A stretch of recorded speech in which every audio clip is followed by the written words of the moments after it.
자, 일단은 숙제 먼저 이야기를 좀 해줄게요. 이번에는 사회 파트 할 건데 뭐 할 거냐면 요 사회 2 있죠. 요거 숙제고요. 멘토대 하면 되겠죠. 자, 다음 사회 3도 숙제입니다.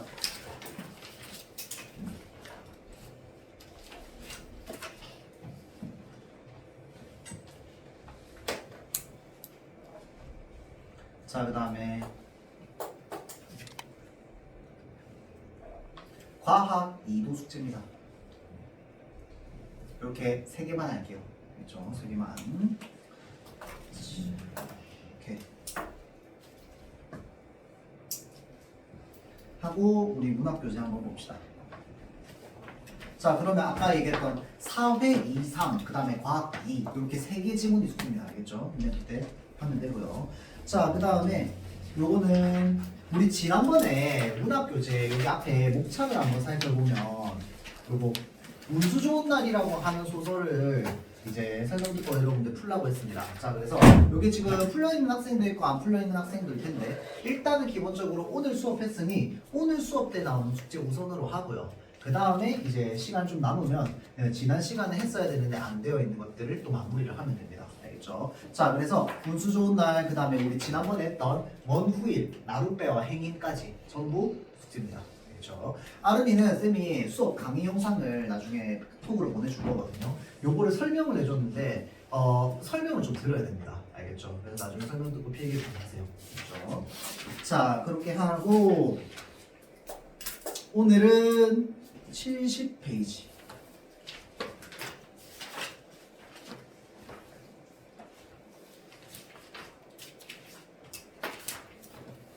자, 이 동백꽃이라고 하는 소설인데 이 동백꽃이라는 소설을 사실은 여러분들 좀 읽어본 학생들이 좀 많을 거라고 생각해요. 요게 이제 그 개정되기 전, 그러니까 여러분 바로 위에 언니들까지는 요게 이제 중학교 1학년 교과서 이제 1단원에 딱 항상 수록되어 있는 그 소설이었거든요. 자, 그러면 이 동백꽃이라는 소설을 왜 그렇게 중학교 2학년 딱 들어오면 첫 단원에 탁 하고 소설을 넣었을까? 라고 하면은 우리가 어떤 개념에 대해서 알아야 되냐면 소설의 서술자라고 하는 개념을 알아야 됩니다. 그렇죠? 자, 소설은요 일단 기본적으로 소설의 정의가 뭡니까? 세상에 일어날 법한 그럴듯한 일을 허구의 인물을 통해서 이야기를 전달하는 것이 바로 뭔데? 소설입니다. 자, 그래서 소설은 기본적으로 무슨 이야기다? 허구의 이야기입니다. 꾸며진 이야기라는 거야. 맞죠? 자, 그래서 이런 꾸며진 이야기를 바탕으로 이제 독자들에게 어떠한 메시지를 전달하는 거야. 정서를 전달하는 거죠. 자, 그래서 이 동백꽃과 관련해 가지고는요 여러분들이 그 서술자의 특징을 좀 알아야 됩니다. 소설은 서술자라고 하는 것이 존재하죠. 이 서술자가 하는 역할이 뭔데요? 이야기를 전달합니다. 맞죠? 자, 이 이야기를 이끌어가는 전달하는 누군가가 있을 거야. 자, 그러면 이 서술자라고 하는 건 크게 두 가지로 1인칭 그 다음에 3인칭 이렇게 나눕니다. 소설의 서술자는 종류를. 자, 그러면 요 1인칭이라고 하는 걸 또 다른 말로 뭐라고 얘기할 거냐면요 서술자의 위치가 작품 안이다. 요즘은요 여러분들 모의고사 같은 거 치면 대체로 그 문제 선지가 어떤 식으로 구성되어 있냐면요 작품 안에 서술자가 뭐라 하면서 얘기하고 있다 이런 식으로 이제 문제 주로 나오거든요. 자, 그러면 작품 안에 서술자라고 하는 건 뭔데? 1인칭 서술자를 말하는 겁니다. 알겠죠? 1인칭 서술자. 자, 그래서 서술자가 작품 안에 있을 수도 있고요. 자, 봐봐. 작품 안에 있다는 말은 무슨 말입니까? 이 소설을 이끌어가는 지금 상황을 설명해주는 사람이 이 소설의 뭐다? 등장인물이다 이 말입니다. 등장인물. 맞죠? 자, 그 다음에 3인칭이라고 하는 건 뭐냐면요 자, 서술자의 위치가 어디에 있다? 작품 밖에 있습니다. 자, 그래서 서술자의 위치가 작품 밖에 있는 것을 우리는 3인칭 시점이라고 합니다. 시점. 자, 그래서 서술자의 위치는요 또 다른 말로 뭐라고 하느냐 서술자의 위치를 또 다른 말로 시점이라고 하거든. 시점이라고 하는 게 뭐냐면 바라보는 지점을 말하는 거야. 그게 시점이죠. 바라보는 시점. 자, 그래서 서술자의 위치는 시점. 그래서 서술자의 위치가 작품 안, 작품 밖 요거를 기준으로 1인칭 시점, 3인칭 시점으로 나뉘는 겁니다. 자, 그리고 각각의 인칭별로 또 종류가 2개씩 나뉩니다. 2개씩. 자, 그럼 봅시다. 1인칭 서술자가 드러나는 작품은요. 잘 보세요. 1인칭 서술자는요. 내가 작품 안에 등장인물이지. 자, 그러면 특징이 있습니다. 바로 뭘까요? 이 작품에 나라는 말이 나옵니다. 그러니까 나는 그녀가 밥을 먹는 것을 보았다 라는 문장이 있다고 칩시다. 서술자의 말로. 그 말은 무슨 말인데? 나가 이 작품 속에 들어가 있다 이 말입니다. 맞죠? 작품 안에 서술자라는 말이야. 작품 안에 서술자. 자, 그래서 대체로 작품 안에 서술자는 뭐 어떤 단어가 나오냐면요. 이 나라는 단어가 나오기 마련입니다. 나가, 서술자인 나가 작품의 등장인물로서 겪거나 보거나 들은 내용을 여러분들한테 전달하는 거야. 맞죠? 자, 그래서 그런 것들을 우리가 1인칭 시점이라고 하는데 1인칭 시점 안에는 크게 2가지가 있습니다. 첫 번째 1인칭 주인공 시점이 있고요. 1인칭 관찰자 시점이 있습니다.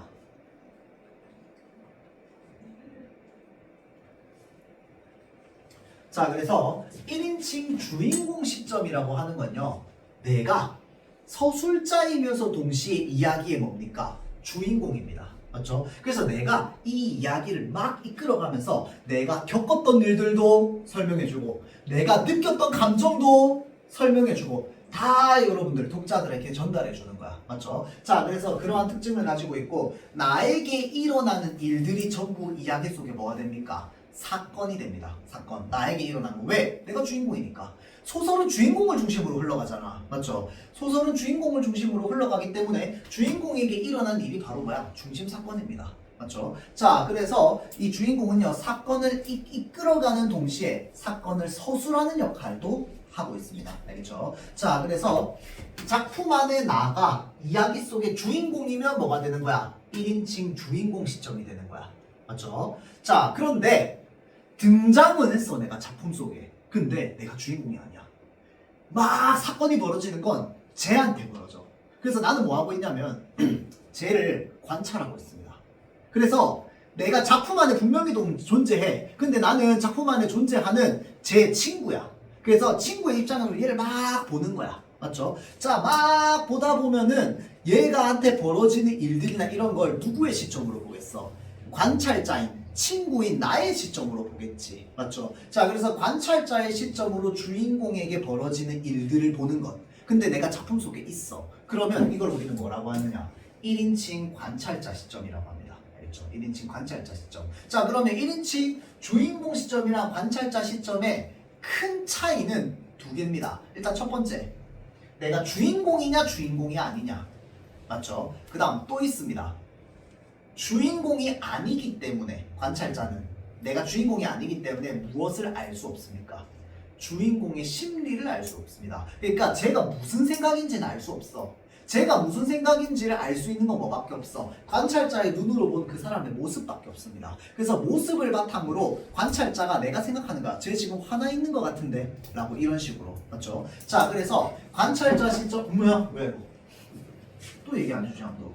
자, 주인공의 마음을요, 관찰자는 알 수 없습니다. 알겠죠? 자, 그래서 여기에는 뭐가 들어가 있느냐? 주인공의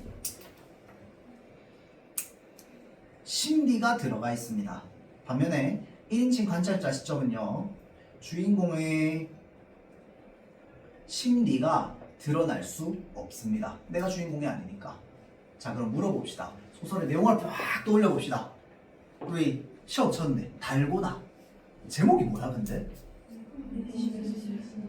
오후 4시 달고나였어? 오케이. 자, 그러면 오후 4시 달고나는 무슨 시점입니까 여러분들? 봐봐. 나라는 서술자가 작품 속에 등장해 등장 안 해? 등장하죠. 내가 주인공이야 아니야? 주인공입니다. 완전 주인공이지. 맞지? 고백했는데 차였잖아. 완전 주인공이지. 맞죠? 자, 그래서 우리가 오후 대시 살구라라는 소설을 읽었을 때 그 소설은 바로 뭔데? 1인칭 주인공 시점으로 서술되어 있는 소설입니다. 관찰자는 뭐야? 대표적으로 여기에 조금 이따 다음번에 이제 배우게 될 텐데 그 사랑방송님과 어머니라고 하는 소설이 있거든요. 거기에는 조그마한 여자아이가 나와요. 조그마한 여자아이, 초등학생 여자아이. 이 초등학생 여자아이가 우리 엄마한테 벌어지는 일들을 자기의 시선으로 막 얘기한단 말이야. 쏙닥쏙닥 얘기하듯이. 그러면 뭐야? 난 주인공이 아니야. 누가 주인공이야? 우리 엄마가 주인공이거든. 맞죠? 그래서 우리 엄마한테 생긴 일을 막 내가 독자한테 미주알 고주알 막 이야기를 해요. 자, 그럼 뭐야? 주인공은 내가 아니고 엄마잖아. 맞지? 자, 그래서 이러한 시점을 바로 뭐라고 하느냐? 1인칭 관찰자 시점이라고 합니다. 알겠죠? 자, 다음 3인칭 봅시다. 3인칭도 크게 두 가지로 나뉩니다. 자, 3인칭은요. 근데 요거 하나만 알아두세요. 요거는 이제 문제로 조금 치사하거나 조금 어렵게 내면은 나오는 말이기도 한데 봐봐봐. 1인칭 관찰자 시점은 작품 속에서 등장인물의 내면이 드러난다 라고 하면 맞는 말이야, 틀린 말이야? 맞는 말입니다. 왜 그런데? 나도 등장인물이잖아, 관찰자도. 이거 이해돼요? 관찰자도 등장인물이기 때문에 등장인물의 심리가 나타난다라고 하면 맞는 말이야. 근데 뭐라고 하면 틀린 거야? 주인공의 심리가 드러난다라고 하면 틀린 말이야. 이해되죠? 관찰자 시점은 그게 특징입니다. 1인칭은. 자, 다음 3인칭 볼게요. 3인칭도 관찰자 시점이 하나 있어요. 자, 그 다음에 3인칭 전지적 시점이라고 하는 말이 있습니다.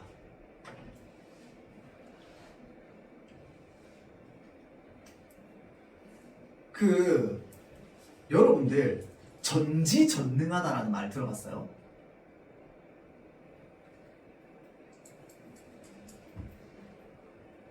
보통 전지전능이라는 말을 누구한테 씁니까? 신에게 쓰죠. 신은 전지전능한 존재야 뭐 이렇게 얘기한단 말이야. 그러면 전지전능이라고 하는 게 뭔데? 이 전이라고 하는 게 전체, 전부를 말하는 거야. 알겠죠? 그러니까 이 세상 모든 것들에 대한 능력을 가지고 있고 모든 것들을 지는 알지자야. 알고 있다 이 말이야. 그래서 이거를 전지전능이라고 하거든. 자, 그래서 전지적 시점이라고 하면 뭐냐면요, 전부 알고 있는 시점이다 이 말입니다. 그러면 무엇을 전부 알고 있는데? 등장인물의 심리를 알고 있는 것을 전지적 시점이라고 합니다.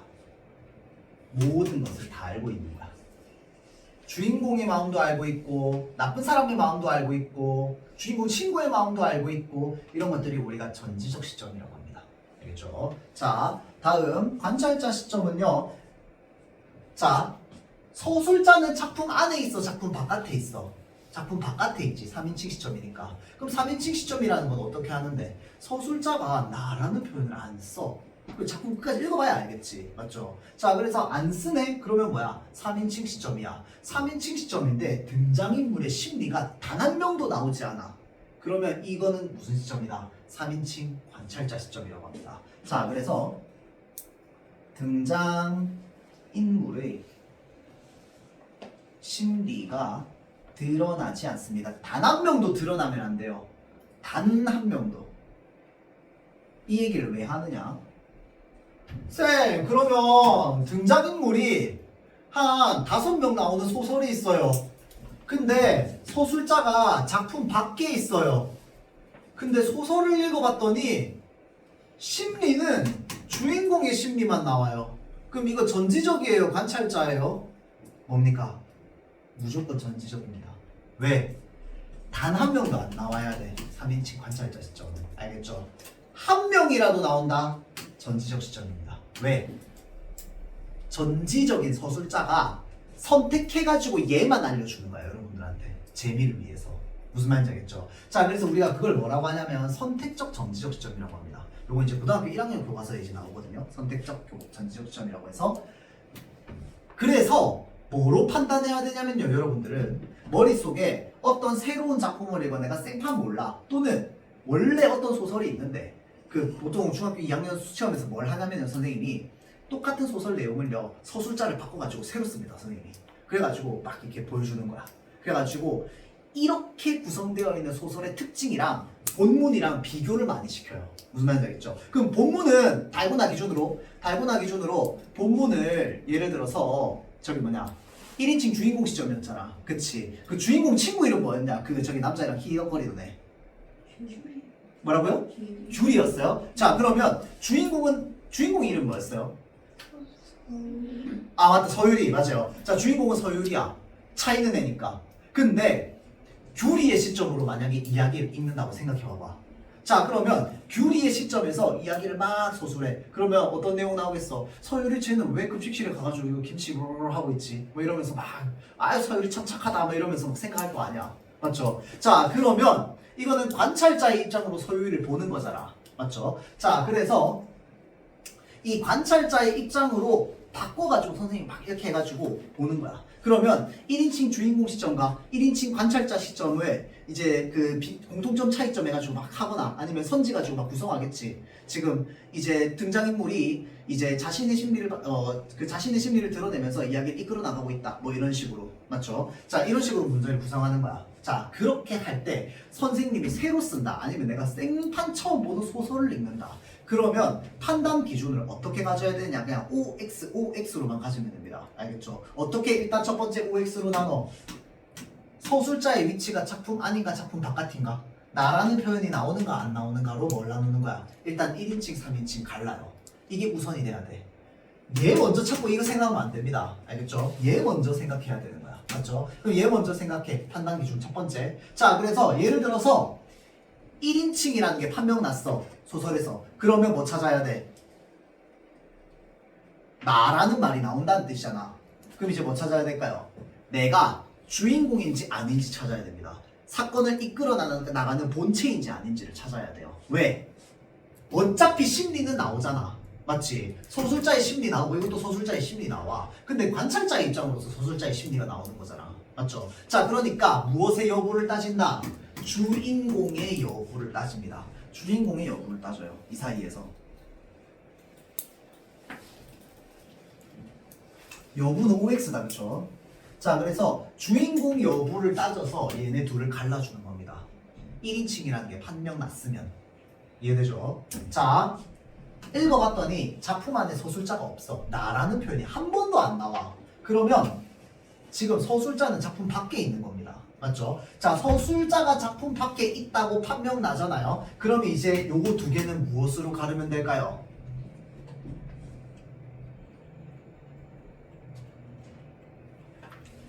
등장인물의 심리 서술이 단 한 명이라도 나오는가 안 나오는가를 보면 돼요. 선생님 근데 심리 소설이 뭔지 모르겠어요. 이건 이제 많이 읽어봐야지. 맞죠? 자 근데 봐봐봐. 지금 뭐 예를 들어서 내가 지금 3인칭 서술자야. 작품 안에 없어. 3인칭 서술자인데 서유리는 얼굴이 빨개지며 얼굴이 뭐 불그락불그락 하는 걸 보니 화난 듯 보였다. 자 이거 심리 소설이 아니야. 아닙니다. 이거는 심리 소설이 아니란 거야. 외양 묘사입니다. 알겠죠? 겉으로 보이는 모습으로 얘기하는 거야. 그런데 똑같은 문장을요. 서유리는 지금 화가 나서 속에 천불이 날 것 같았다. 이거 뭐야? 심리서술 나와 있는 거지. 맞죠? 자 그러면 심리서술이 단 한 명이라도 나와 있으면 뭐가 돼요? 전지적 시점이 된다고요. 3인칭이니까. 자 그 다음 심리서술이 단 한 명도 나오지 않아. 그러면 뭐가 됩니까? 3인칭 관찰자 시점이 됩니다. 이 3인칭 관찰자 시점이요. 여러분들 중등 과정까지는 거의 볼 일 없습니다. 이런 소설이 잘 없어요. 알겠죠? 거의 볼 일 없으나 대체로 이렇게 가르는 기준에서 얘를 선지로 넣어가지고 마치 관찰자인 것처럼 이렇게 쓰는 그런 것들이 좀 있습니다. 알겠죠? 실제 그런 소설은 거의 없는데. 알겠죠? 자, 그래서 요 기준으로 갈라주면 된다. 알겠죠? 요거를 개념적으로 알아두세요. 아마 학기 시작하면 쌤이 한 번 더 얘기할 거야. 알겠죠? 자, 이 얘기를 왜 하느냐? 이 작품은요, 서술자가 거의 다 하는 소설입니다. 거의 다 해요. 서술자의 성격이요, 그냥 소설의 처음과 끝입니다. 자, 그래서 한번 보면요. 자, 일단 우선적으로 배경은 언제냐면요. 1920, 30년대를 배경으로 하고 있습니다. 1920에서 30년대를 배경으로 하고 있고요. 공간적 배경은 농촌입니다. 농촌. 시골이죠, 시골.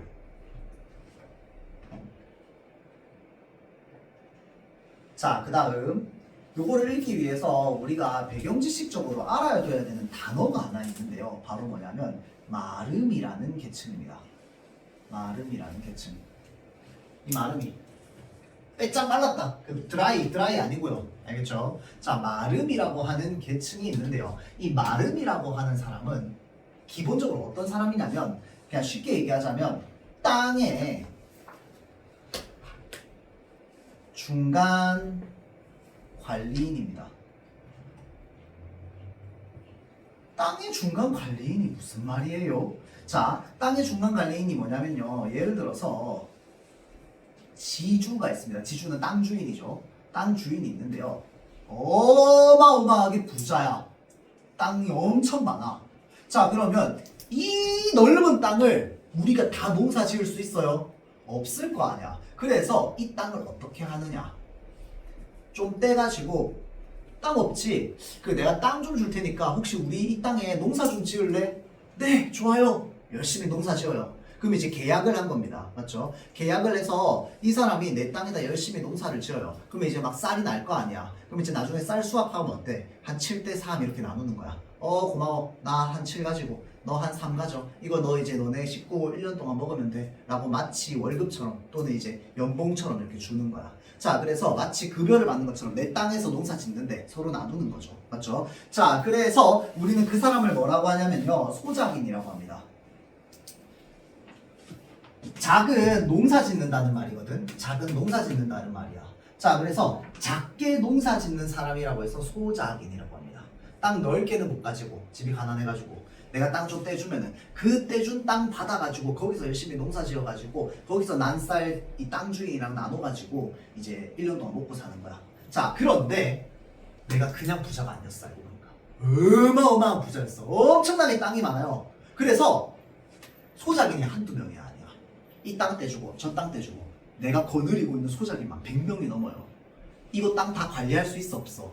없습니다. 그러면 내 땅 대신 관리해줄 사람이 좀 필요하겠지. 맞죠? 그래서 내가 땅을 너무 많이 가지고 있다 보니까 이 소작인들 숫자가 너무 많아서 내가 관리가 안 되는 거야. 그래서 중간에 관리해줄 사람을 고용하는 겁니다. 월급 주면서. 자, 그래서 그 중간에 관리인으로 있는 게 바로 뭡니까? 마름입니다. 요거는 언제 딱 생겨난 계층이냐면 조선시대 끝나고 일제강점기가 들어오면서 생기게 된 계층이야. 그리고 일제강점기 끝나면서 없어졌어요. 잘 보세요. 어마어마하게 땅을 많이 가지고 있는 지주가 세상에 많을까 적을까? 엄청 적겠지. 맞죠? 그러면 조선 그 이제 일제강점기 초기에 그 땅에 조선이든 뭐 이제 뭐 대한제국이든 그 나라 국민들은 거의 대부분 어떤 사람이었을까요? 90% 이상이 소작인이었습니다. 그리고 한 8% 정도 마름이고요. 한 2% 정도가 지주야.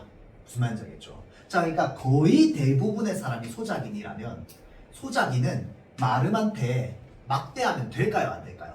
안 됩니다. 마름이 이 땅을 관리하고 있는 권력을 딱 쥐고 있기 때문에 나한테 마음에 안 들잖아. 야, 너 땅 내가 좀 줄일 거야. 나 딴 사람이 줄 거야. 라고 하면서 관리가 가능합니다. 무슨 말인지 알겠죠? 자, 그래서 이 마름은요, 소작인 입장에서 진짜 그냥 무시무시한 사람이야. 무슨 말인지 알겠죠? 자, 그래가지고 마름 마음대로 이 집안 망하게 할 수도 있습니다. 맞죠? 자, 그래서 마름은 이 중간 관리인으로서 소작인을 관리하는 역할도 하지만 소작인에 대한 권력을 꽉 쥐고 있는 사람이기도 합니다. 알겠죠? 왜냐면 지주는 평소에 안 보여. 평소에 안 나타나. 주로 나타나는 사람 누구야? 이 사람이야, 이 사람. 맞죠? 자, 그래서 이 관계를 여러분들 좀 알고 있으면 됩니다. 자, 한번 볼게요.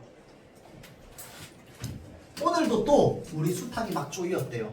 자, 그게 무슨 말이야? 내가 수탉이 있었나봐. 막 쪼인 거야. 이씨, 내 수탉은 어디에서 쪼였어? 내가 점심을 먹고 나무를 하러 갈 양으로 나올 때였대요. 산으로 올라서려니까 등 뒤에서 푸드덕푸드덕 하고 닭의 횟소리가 야단이랍니다. 깜짝 놀라며 고개를 돌려보니 아니나 다를까 두 놈이 또 얼리었대요. 그럼 여기서 말하는 두 놈이 바로 뭔데? 요 수탉과 수탉을 말합니다. 그러니까 닭과 닭을 말해요. 자, 잘 보세요.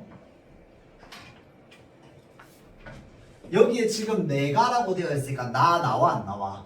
나오지. 맞죠? 자, 그러니까 이 내가라는 부분을 통해서 우리는 뭘 할 수 있어? 1인칭이라는 걸 알 수 있습니다. 그렇죠? 1인칭 서술자야. 그래서 나라는 등장인물이 있고요. 또 누가 있냐면요. 점순이가 있습니다. 점순의 수탉은 키 큰 대가미가 크고 또 꼬소리같이 실팍하게 생긴 놈이래요. 그 수탉은. 자, 그래서 점순의 수탉은 덩저리 작은, 덩치 작은 우리 수탉을 함부로 해내는 것이었다라고 되어 있어요. 자, 그래서 이게 무슨 말인데? 나의 수탉이 있고요. 그 다음에 점순의 수탉이 있는데 이 수탉 두 마리에서 싸우고 있는 거야. 근데 덩치가 누가 더 커? 점순네가 더 커. 그래서 우리네 수탉은요, 점순이네 수탉이랑 붙으면 맨날 지는 거야. 얘 덩치가 커가지고.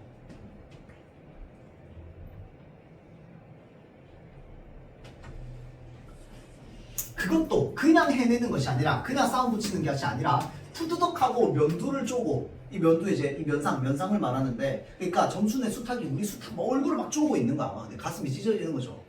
자, 그래서 섰다가 좀 사이를 두고 또 푸드덕하고 모가지를 쪼았대요. 이번에 모가지를 또 쪼았대요. 이거를 가만히 내려다보자니 내 대강이가 터져서 피가 흐르는 것 같이 두 눈에서 불이 번쩍 난대요. 그러니까 내 수탉 당하는 거 보니까 내가 쪼이는 것 같아. 막 눈에 불이 막 번쩍 켜지는 거야. 자, 그래서 대뜸 지게 막대기를 메고 달려들어서 점순의 닭을 후려칠까 하다가, 이 점순의 닭을 그만해! 라고 하면서 후려칠까 하다가 생각을 붙여놓고 헛매실로 떼어만 놓았대요. 그러니까 후려칠 생각을 못하고 이 닭 두 마리 떼어놓기만 한 거야. 맞죠? 이번에도 점순이가 싸움을 붙여놨을 것이다. 아, 수탉 두 마리 싸운 거 뭐 때문이야? 점순이가 일부러 싸움을 붙였다는 거야. 맞죠? 바짝바짝 내 기를 올리느라고 그랬으면 틀림없을 것이다. 그놈의 계집애가 요새로 들어서서 왜 나를 못 먹겠다고 그렇게 아른거리는지 모르겠다 라고 해서, 자, 지금 여기까지 읽었을 때 나는 점순이가 왜 싸움을 붙이고 나한테 이렇게 괴롭히는지 알아 몰라? 모르는 상태야. 맞죠? 자, 이 모르는 상태에서 어디로 넘어가느냐? 나흘 전 이렇게 넘어갑니다. 나흘 전. 자, 잘 봐봐. 지금이겠지, 요거는. 맞죠? 이게 지금 상황이야. 막 내가 막 눈에 불을 켜고 막. 근데 그러다가 갑자기 뭐로 넘어가요? 나흘 전 이렇게 넘어가죠. 자, 그래서 요렇게 시간이 순서대로 흘러가지 않는 소설. 시간 순서대로 흘러가지 않습니다. 맞죠? 자, 시간 순서대로 흘러가지 않는 소설을 우리는 뭐라고 하느냐? 역순행적 구성을 가진 소설이라고 얘기합니다. 역순행적 구조. 순행이라고 하는 건 똑바로 가다 이 말이야. 순행, 똑바로 가다. 순행은 똑바로 가다. 역은 뭐야? 거꾸로 가다. 그게 뭐야? 순행을 하지 않는다 이 말이야. 시간 순서대로 가지 않는다. 그러면 역순행 거꾸로니까 현재부터 과거로 계속 거꾸로만 가야지 역순행 아니에요. 그거 아닙니다. 그게 아니고요. 시간 순서대로 가지 않으면 다 역순행입니다. 알겠죠? 가다가 과거로 갔다가 다시 현재로 갔다가 뭐 그렇게 되든, 현재 과거 현재 과거 현재 과거 계속 왔다 갔다 하든, 현재가 나오다가 딱 한 번 과거가 나오고 다시 현재로 다 가든 전부 뭐야? 시간 순서대로 안 가기 때문에 다 역순행적 구성입니다. 알겠죠? 자, 그래서 시간 순서대로 가지 않는 걸 역순행적 구조라고 하는데, 자, 나흘 전이라고 했으니까 며칠 전이야? 4일 전이야. 맞죠? 하루 이틀 사흘 나흘 4일 전. 자, 그래서 현재 상황에서 뭐로 넘어가? 나흘 전으로 넘어가는 겁니다. 자, 나흘 전 감자 쪼간만 하더라도, 쪼간은 사건이라는 뜻이야. 자, 감자 사건만 하더라도 나는 저에게, 지한테 조금도 잘못한 것이 없대요. 나 잘못 없어. 계집애가 나무를 캐러 가면 같이 남 뿔타리 엮는데 쌩이질을 하는 건 또 뭐냐? 또 발소리를 죽여가지고 등 뒤로 살며시 와서, 얘, 너 혼자만 일하니? 그럼 혼자 하지. 때로 하니? 내가 이렇게 내뱉은 소리를 하니까 너 일하기 좋니? 또는 한여름이나 되거든 하지 벌써 울타리를 하니? 라고 하면서 나는 뭐 하고 있어? 막 울타리 엮으면서 일하고 있어요. 근데 내가 일하고 있는 요 뒤로 와가지고, 야, 너 일하기 좋니? 라고 하면서 날 뭐 하고 있어? 긁고 있어. 내가 자꾸 긁혀 지금. 맞죠? 자, 이게 내가 긁히는데 잔소리를 두루 눌러놓다가 남이 들을까봐 손으로 입을 틀어막고 그 속에서 깔깔거리면서 막 그러고 있는 거야. 이 씨열밖에 별로 웃을 것도 없는데 날씨가 풀리더니 이놈의 계집애가 미쳤나 하고 의심을 하였대요. 게다가 조금 뒤에는 지그집 쪽을 할끔할끔 돌아다 보더니 행주치마 속으로 꼈던 다른 손을 뽑아서 나의 턱 밑으로 불쑥 내미는 것입니다. 뭘 내밀었어? 언제 구웠는지 아직도 더운 김이 새끼치는 굵은 감자 3개가 손에 부듯이 쥐어져 있었대요. 자, 그러니까 줍니다. 나한테 이렇게 치마에다가 감자 이렇게 싸가지고 나한테 이렇게 슉 주는 거야. 맞죠? 근데 말을 할 때 꼭 어떻게 말합니까? 너 집에 이거 없지? 라고 하면서 줍니다. 뭐야 이게? 야, 너 집 가난해서 이거 못 먹지? 이 말은 아니야. 맞죠? 자, 그래서 너 집에 이거 없지? 하고는 생색 있는 큰 소리를 하고는 지가 준 것을 남이 알면 큰일 날 테니 여기서 얼른 먹어버리란다. 라고 이제 내가 들은 거야. 그리고 또 하는 소리가 야, 너 본감자가 맛있단다. 라고 얘기한 거야. 그랬더니 내가 뭐라고 대답했느냐? 나 감자 안 먹는다. 니나 먹어라. 라고 얘기한 거야. 나는 고개도 돌리지 않고 일하던 손으로 그 감자를 도로 어깨 너머로 슉 다시 돌려보냈대요. 자, 그랬더니 그래도 가는 기색이 없고 얘가 가는 기색이 없고 뿐만 아니라 새근새근하고 심상치 않게 숨소리가 점점 거칠어져 간대요. 슉슉슉 하고 있습니다. 점순이가. 이것도 뭐야 싶어서 그때야 비로소 돌아봤어요. 돌아봤더니 나는 참으로 놀랐대요. 우리가 이 동네에 들어선 것은 근 3년째 되어 오지만 여태껏 가무잡잡한 점순이의 얼굴이 이렇게까지 홍나무처럼 새빨개진 법이 없었다는 거야. 그러니까 얼굴이 시뻘개져서 씩씩 하고 있는 거야. 감히 내가 주는 감자를 안 먹어 이러면서. 맞죠? 게다가 눈에 독을 올리고 한참 나를 이렇게 쏘아보더니 나중에는 눈물까지 어리는 것이 아니냐. 감자 거절한 걸로 보면 눈물까지 그렁그렁 하고 있는 거야. 그렇죠? 자, 그리고 바구니를 다시 집어들더니 이를 악물고는 엎어질 듯 자빠질 듯 이제 논둑으로 휑하게 달아나는 것이 없다 라고 하는 게 나흘 전 감자 쪼간입니다. 맞죠? 나흘 전의 감자 사건이야. 자, 그러면서 지금 이야기합니다. 어쩌다가 동네 어른이 너 얼른 시집을 가야지 하고 웃으면 염려 마셔요. 갈 때 되면 어련히 가려고. 이렇게 천연덕스럽게 받는 점순이었다라고 되어 있습니다. 자, 그러니까 요거를 통해서 우리가 뭘 알 수 있어요? 점순이의 성격을 알 수 있습니다.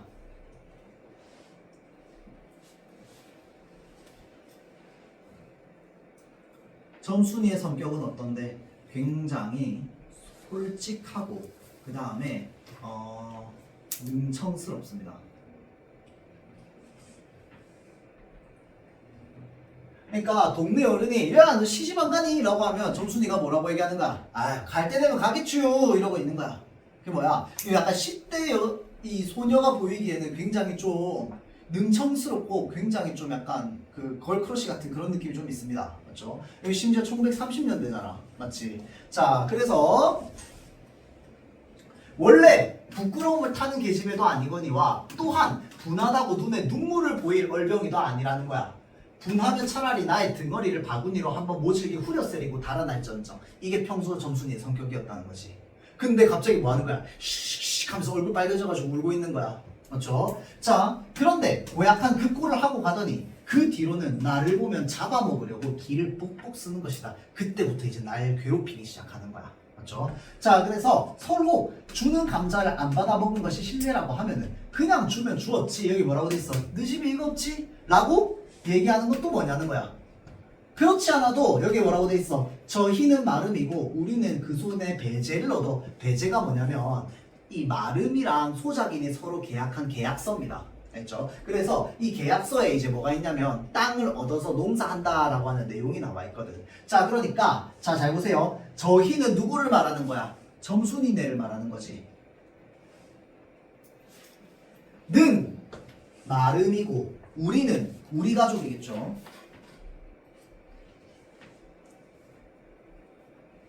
자, 그러면 우리 가족은 뭐야? 소작인이야. 점순이네는 뭔데? 마름인 거지. 맞죠? 점순이네는 마름이고 우리 가족은 소작인이야. 자, 그러면 우리 가족 사람들은 점순이 가족 눈치 봐야 돼, 안 봐야 돼? 좀 봐야겠지. 맞죠? 자, 그래서 지금은 마름이고 우리는 그 손에 배제를 얻어 땅을 붙임으로 농사를 지음으로 일상 우리 가족은 걔네 가족한테 굽실거리는 거야. 우리가 이 마을에 처음 들어와서 집이 없어서 곤란으로 지낼 때 집터를 빌리고 그 위에 집을 짓도록 마련해 준 것도 전부 뭐야? 점순이네 부모님이 호의를 베풀어줘서 우리 집이 이렇게 살고 있는 거야. 맞죠? 자, 그리고 우리 어머니 아버지도 농사 때 양식이 딸리면 점순네에 가가지고 부지런히 쌀 구워다가 먹으면서 인품 그런 집은 다시 없으리라고 침이 마르도록 칭찬하는 것이었다는 거야.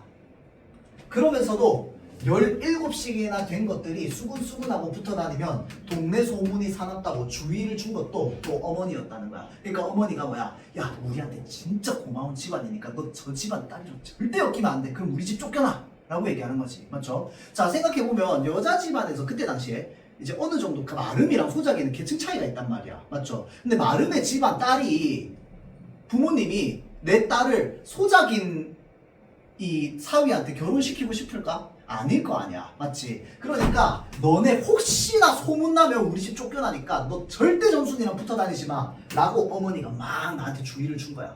맞죠? 자, 그래서 자, 왜냐하면 내가 점순이하고 일을 저질렀다가는 점순이 내가 화가 날 것이고 노할 것이고 그러면 우리는 땅도 떨어지고 땅도 뺏기고 집도 내쫓기고 하지 않으면 안 되는 까닭이라는 거야. 그래서 나는 최대한 점순이랑 안 부딪히려고 해. 자, 그런데 이놈의 계집애가 까닭없이 기를 벅벅 쓰면서 나를 죽이려고 말려 죽이려고 하는 거야. 자, 그래서 자 여기까지 읽고 그 다음 부분을 여러분들이 이어서 이제 숙제로 한번 읽어볼 건데 점순이가 이렇게까지 나를 괴롭히는 이유가 뭡니까? 자, 지금 여기에 요거 느지게 이거 없지? 너 본감자가 맛있단다 라고 하는 게 바로 뭡니까? 점순이 70페이지 호의입니다. 호의. 그러니까 좋은 뜻으로 하는 행동 이런 거죠. 자, 그래서 점순이가 나에게 호감, 호의를 가지고 살짝 플러팅을 했는데 내가 갑자기 뭐 했어? 나 안 먹는다, 니나 먹어라 라고 해가지고 지금 뭐야? 슬쩍 플러팅했다. 지금 대차게 까인 거 아니야, 점순이가. 그래서 지금 씩씩 해가지고 뭐 하는 거야? 나를 괴롭히는 거지. 선생님, 근데 아까 서술자 설명을 15분을 넘게 해놓고 갑자기 이게 무슨 이야기예요? 자, 이게 바로 이 소설의 포인트인데요. 이 나라고 하는 인물은요, 점순이가 왜 이렇게 나한테 감자를 주는지, 감자를 거절했더니 왜 이렇게 나를 괴롭히는지 알아 몰라? 몰라. 그냥 나는 뭐라고 생각하고 있어? 이 계집애가 미쳤나 하고 생각하고 있는 거야. 왜 그런데?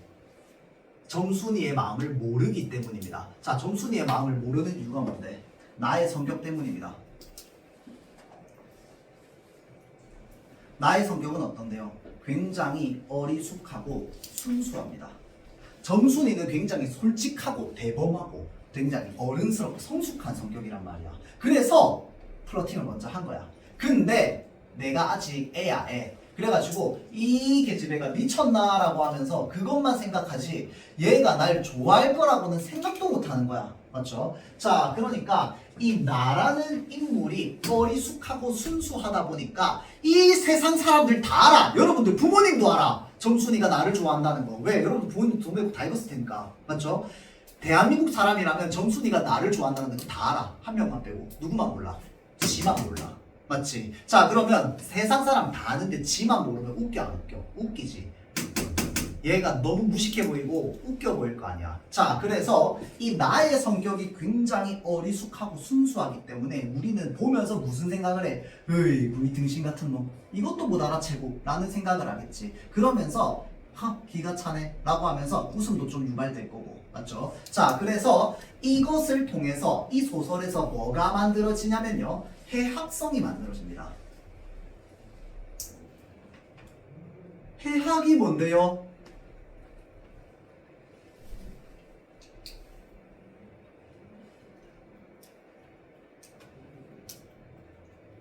웃음이 유발된다 이 말이야. 선생님, 저는 동백꽃 울리면서 한 번도 안 웃겼는데요. 그건 네가 안 웃긴 거고요. 자, 소설 안에서는요, 이 나의 성격을 통해서 얘가 굉장히 우스꽝스럽게 나타나는 거야. 왜? 점순이는 자꾸 플러팅하고 내 고백 거절한 거 가지고 막 괴롭히고 있는데 나는 뭐야? 왜 자꾸 수탉 싸움 붙이는 거야? 우씨, 나는 꼭 이기고 말 거야 라고 하면서 어떻게든 이기려고 하거든. 맞죠? 자, 그래서 기를 쓰고 이기려고 하는 그 모습이 바로 뭐야? 으이, 그저 등신 같은 놈이라고 하는 생각을 누가 들게 만들어? 독자가 들게 만들잖아. 맞죠? 자, 그래서 점순이의 마음을 모르는 게 바로 뭐야? 이 나의 성격 때문입니다. 그리고 소설에서 나는요, 점순이가 나를 좋아한다는 걸 한 번도 눈치 못 채. 끝나도 눈치 못 채. 왜 눈치 못 채는데요? 얘는 눈치 못 챈다기보다는 한 번도 설명이 안 돼 있어. 왜 설명이 안 돼 있느냐? 얘의 관점으로만 이 세상을 바라보고 있기 때문입니다. 이 소설이 무슨 시점이라서 1인칭 주인공 시점이라서 그렇습니다. 그래서 이 어리숙한 인간의 눈으로만 보고 있으니 점순이는 나한테 플러팅을 하고 있는데 우리는 점순이가 플러팅한다는 걸 어떻게만 알 수 있어? 점순이의 행동을 통해서만 알 수 있습니다. 맞죠? 자, 그래서 점순이의 마음이 이 소설에 드러나지 않습니다. 마음이 드러나지 않는데 사실 전 국민은 다 알아. 점순이가 나를 좋아한다는 거. 왜? 저 정도면 플러팅 많이 한 건데 지가 모르는 거잖아. 맞죠? 자, 그래서 이제 이 나의 성격을 바탕으로 점순이의 심리가 한 번도 드러나지 않는데 우리는 점순이의 행동을 보고 점순이의 심리를 유추하는 거거든. 이런 재미가 생기는 게 바로 뭐야? 이런 어리숙한 어리석은 인물을 서술자로 내세우면서 이야기 속에서 그 장면들을 우리로 하여금 보게 만드는 거야. 무슨 말인지 알겠죠? 그걸 통해서 우리는 그런 걸 느껴. 으유, 저 바보 같은 놈이라고 하면서 웃음이 유발되는 거죠. 그래서 우리는 그런 성질을 해학성이 유발된다고 합니다. 자, 이거 보통 서술형으로 많이 나오는데 해학성이 유발되는 원인을 그럼 뭐라고 얘기할 건데? 나, 등장인물 나, 주인공 나의 성격 때문이라고 얘기하면 됩니다. 알겠죠? 어떤 성격? 어리숙한 또는 순수한 성격 때문에. 이해되죠? 자, 그래서 요게 이제 포인트인 소설입니다. 자, 그래서 나머지 뒷부분은요, 여러분들 여기 뭐 옆에도 다 설명 나왔고요. 옆에도 그 단어 뜻도 다 나와 있고. 근데 그럼에도 불구하고 단어 뜻이나 이런 거 잘 모르겠다. 멘토 시간에 물어보면 됩니다. 그렇죠? 자, 그래서 요거 숙제입니다. 그렇죠? 동백꽃 잠깐만.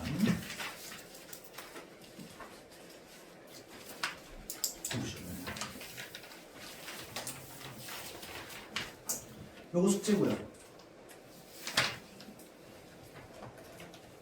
자, 그 다음에 뭐 숙제냐면요, 요거 하늘을 말 것만이라고 하는 소설이 있어요. 요것도 숙제입니다. 근데 요거 사실은 과거에 이제 개정되기 전에 중학교 1학년 교과서에 수록되어 있는 것을 여러분들이 그렇게 어렵게 읽진 않을 거야. 여러분들 갈등 배웠지? 내적 갈등, 외적 갈등. 맞죠? 내적 갈등, 외적 갈등 배우는 그 지문이거든. 자, 그래서 안에 들어가 있는 이 주인공의 내적 갈등이랑 외적 갈등이 무엇인지만 좀 잘 판단하면 돼요. 알겠죠? 근데 조금 읽기 어렵다라고 하면 뭐 하면 돼? 멘토시간 선생님한테 설명해 달라고 하면 돼. 알겠죠? 자, 그래서 요 두 개의 소설 작품이 숙제입니다. 알겠죠? 자, 그러면 이제 비문학 지문 3개, 소설 2개 이렇게 되겠다. 그렇죠? 자, 그리고 마치도록 할게요.